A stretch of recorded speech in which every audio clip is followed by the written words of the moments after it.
Set. All right, you guys, welcome. So I am super excited for tonight's call. It is all about deload weeks, rest weeks, when to do them, how to do them, why to do them, what they are, all of that. There's something that I used to skip and avoid and push through. And let me tell you, that did not work out in my favor. So we're going to go over how to avoid making the same mistakes I made, which is kind of what my whole coaching style is. Let me screw it up first, and then you learn from my poor choices so you don't redo them. That's kind of how things work here. But if you're new to these calls, they're really laid back. So if you guys do have questions, you're welcome to ask on mute. You're welcome to ask me afterwards as well, whatever you guys need. So I'll start with some announcements real quick, and then we will get into the deload week conversation. So assessments are done for the week. And then until you reach your protein goals, this is something that I really wanted to touch on. Until you're reaching your protein goals, at least 6 to 7 days per week, we will continue educating on hitting protein. It is the primary goal, is going to be the primary thing for you to focus on. Until we can hit protein consistently, then we're going to struggle to see any sort of progress that you do want to see. So that is going to be continuously harped on. It's going to be continuously pushed for. And we're not really going to be able to give you a whole lot of further education or help on anything else until you show that you can reach protein consistently. So please make that your priority. Also, the YouTube playlist for our master classes are up and running. I know that there's been a number of you utilizing those, watching them, getting to know how to use different pieces of the app. If you have not watched those yet, please do take a few minutes and watch them. I do think that they are very, very helpful, especially if you are newer to the app, to macro tracking, to nutrition, anything like that. It's going to be very eye-opening as far as some basics to get you rolling. Aside from those things, excited to let you guys know there's going to be new clothing and goodies for NH Fitness stuff available November 1st. So Christmas shopping for yourself or for others, it'll be perfect for that. Lots of little stocking stuffer type options. So excited to see those get up and rolling on there so that you guys can check them out. Invest in Yourself 1 year anniversary is coming up in November, which is super crazy to think about. November will be our 1 year. So with that, if you are newer here, Invest in Yourself is our small group coaching program where we go over a different type of topic every single week. I give you education, science behind different things, a podcast with an expert kind of thing, or a book to refer to, an article to refer to. And we go over a certain task or habit that you can incorporate into your life that's going to help improve X, Y, or Z piece. Definitely not everybody has incorporated all 52 things that we educated on last year and kept them up every single week. Me either. But they are really helpful to have in your back pocket so that you know them and you understand them. So I educate on those. And then we do have a small group chat that is really, really helpful and interactive for extra support. We do everything in there from like send good vibes when people are going through hard things to telling dirty jokes and like everything in between. So it's a fun little group to be a part of. And then every single month, everybody votes on who helped them most, or who is most influential to them.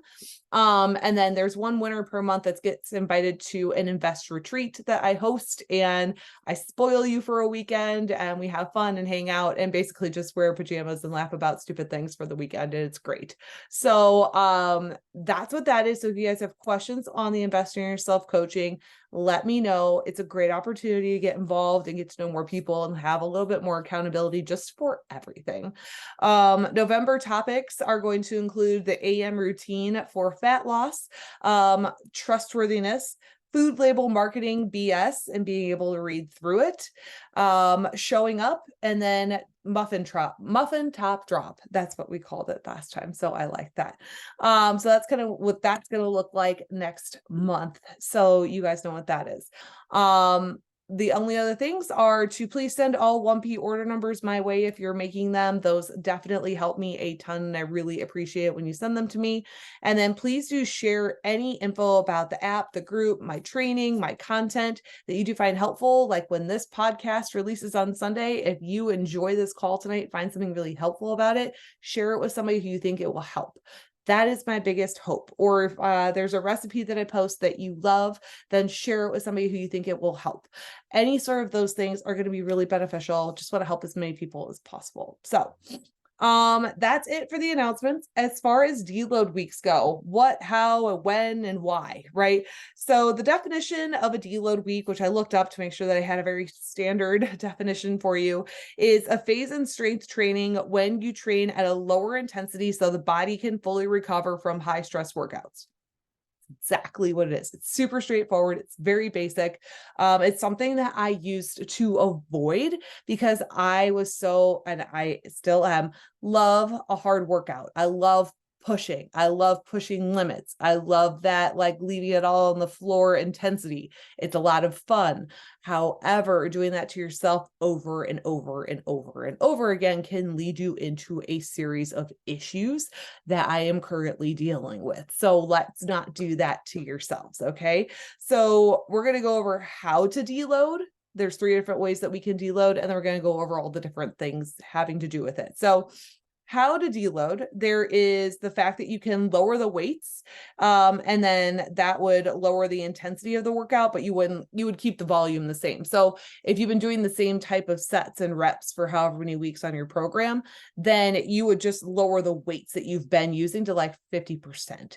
So if you usually do 5x5 deadlifts at 150 pounds.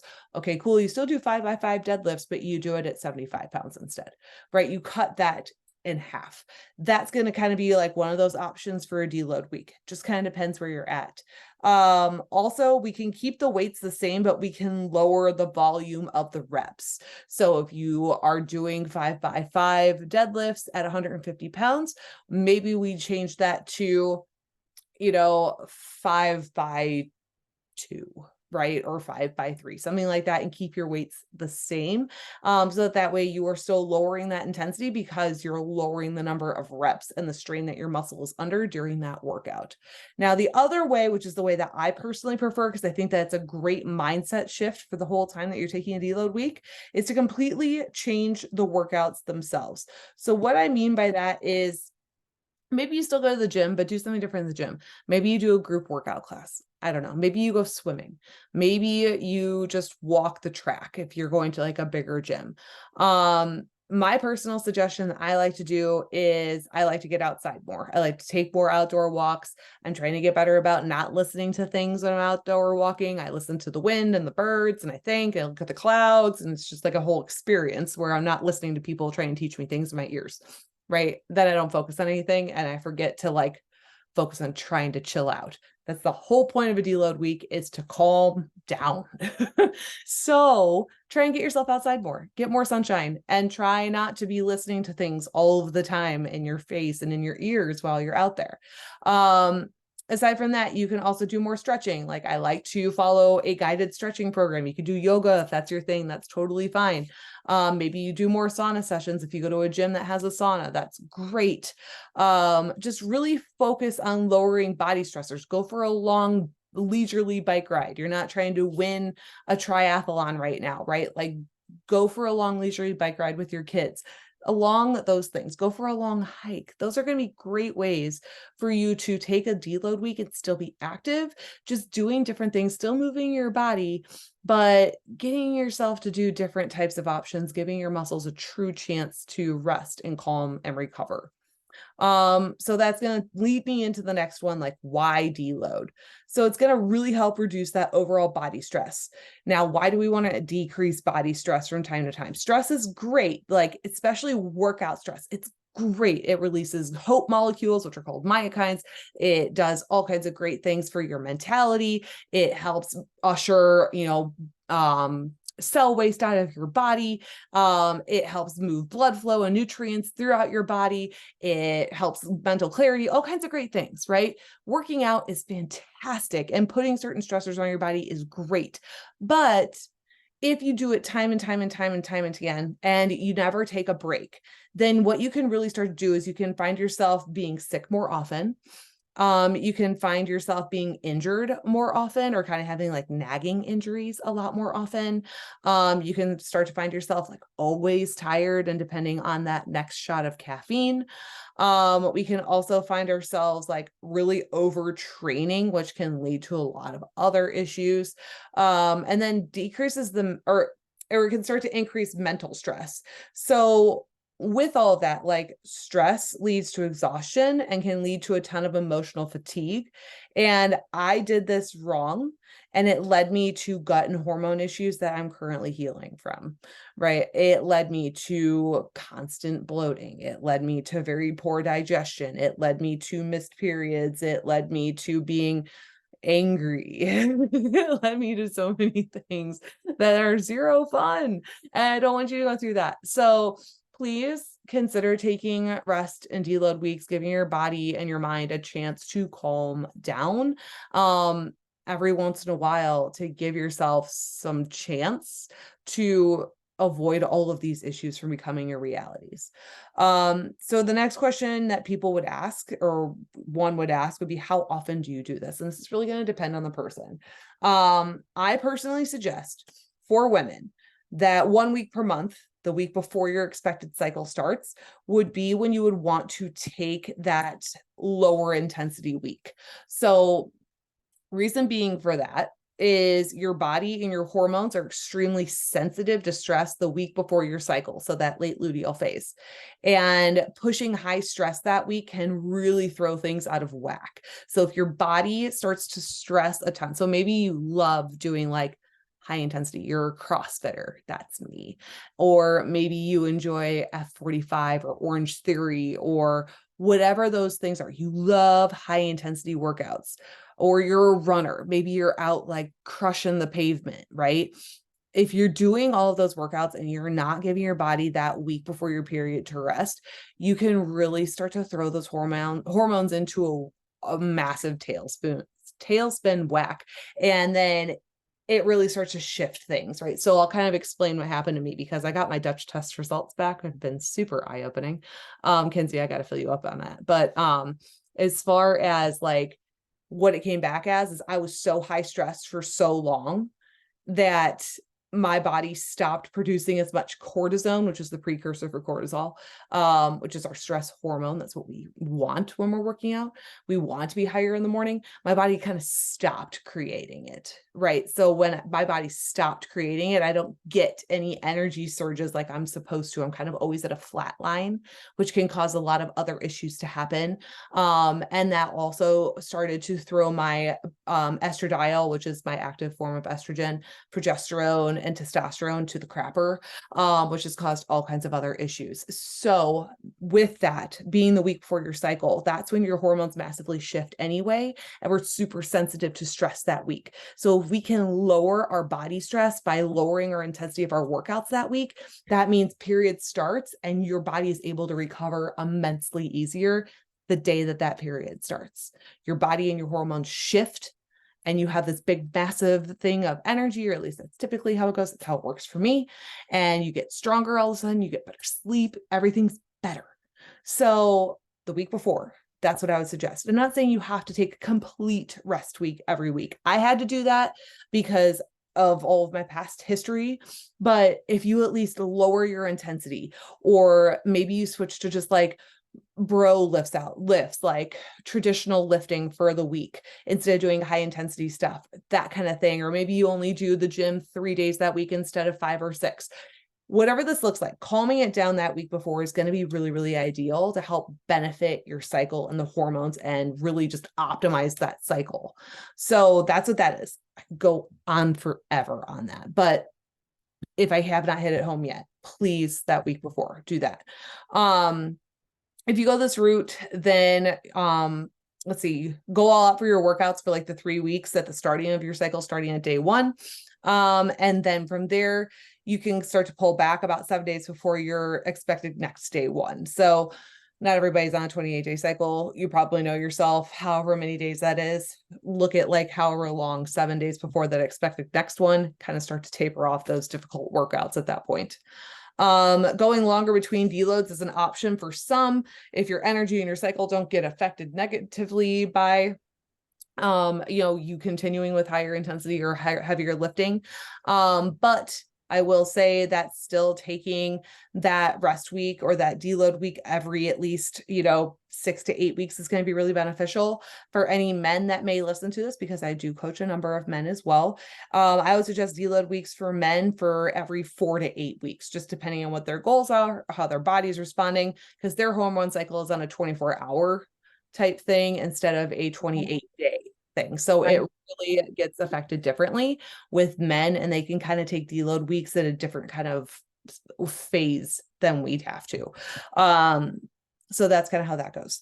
Now, as far as like extra points go or extra things to just sort of take into consideration, deload can help a ton to get past plateaus. So true plateaus.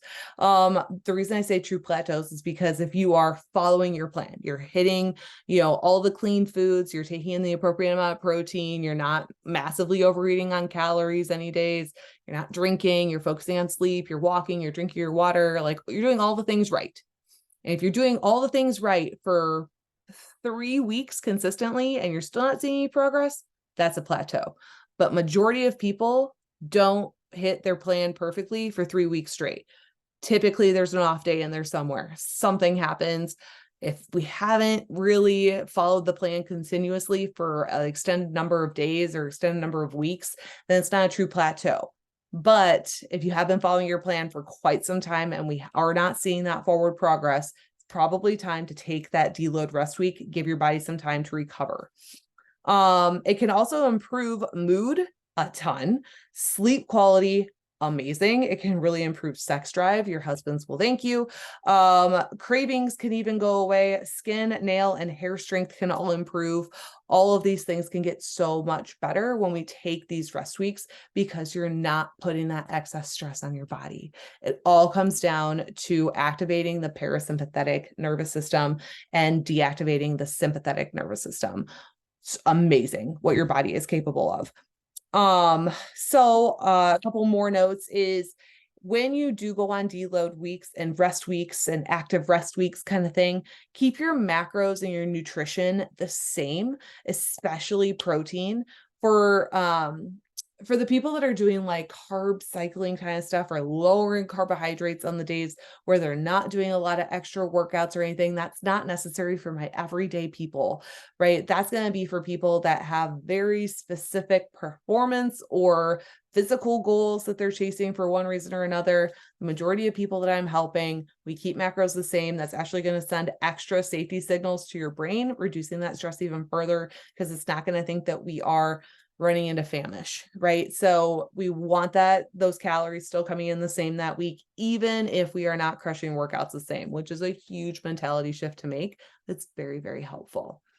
And then after deload week is over and you're like, if you're doing this like the last week before your cycle starts, as soon as your cycle starts, pick back up where you left off, hit it hard. You're going to find yourself into a new groove where you actually are feeling a lot stronger, a lot sooner. You're probably making more gains. You're probably going to lose more body fat. Probably going to have a lot more muscle tissue showing through, like having a lot more definition. Like I said, mood, sex drive, sleep, cravings, all those things are going to start to even back out. So that's my big thing. That's why deload weeks and rest weeks are so important. It's going to help you in literally every aspect of a healthy lifestyle. So that's what I have tonight, you guys. Do I have any questions from you all that I can help on this topic, on anything else at all? Yes, Gabrielle. So rest week before period. So like the week before that late luteal phase will be where you want to take like an active rest week or really reduce that training intensity. For anybody that doesn't get regular periods because they're on contraceptives of some sort, you should still be able to track ovulation. You should probably usually when I haven't been on the pill in a long time, but typically you can still tell when you go through or would expect to feel different. Otherwise you can go through tracking the moon phase, which is interesting. I didn't realize that was the thing until now. But if you don't get a regular period, you can track by using the phases of the moon, which if you need information on that, I can look it up and send it to you. I don't know it off the top of my head. So there is that as well. You're going to be looking at the moon for when to do all your things. Perfect for October. Okay, everybody. Well, hopefully this helps you in some way. If you decide that you have any questions later, just let me know. Feel free to send me those questions anytime. And I will be chatting with you all later on. Bye, everybody. Have a great night.